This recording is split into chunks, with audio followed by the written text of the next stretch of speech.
আমার পেছনে মাত্র 2 নটিক্যাল মাইল দূরে ওই যে ল্যান্ড দেখা যাচ্ছে, এটা কোন দেশ জানেন? এটা হচ্ছে টার্কি। আফসোসের বিষয় হচ্ছে যে আমাদের পক্ষে ওখানে যাওয়া সম্ভব না, যাওয়ার কোনো স্কেজিউলও নাই আমাদের। সেজন্য আমরা এখন আছি অ্যাঙ্কারেজে, ইস্তাম্বুল অ্যাঙ্কারেজে। আমরা ইস্তাম্বুল স্ট্রেট এবং চানাক্কালে স্ট্রেট পার হব, যেটা আপনারা অনেকেই দার্দানালিস এবং বসফরাস নামে জানেন। গ্রিক নেম, খুবই কঠিন নাম, আমি উচ্চারণ করতে পারি না। 1.5 মাস হয়ে যাচ্ছে আমি জাহাজে এসেছি, এখন পর্যন্ত মাটি স্পর্শ করি নাই। আমার মনে হচ্ছে সাঁতার দিয়ে যাই।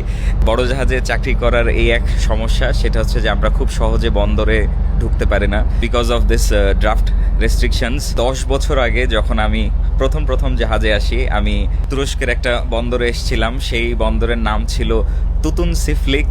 আমার এখনও মনে আছে, খুবই অদ্ভুত সব নাম এখানকার টার্কিশ নামগুলো। নেক্সট কবে আবার মাটিতে যাব জানি না, হয়তো কন্ট্রাক্ট শেষে, হয়তো তার আগেও হতে পারে।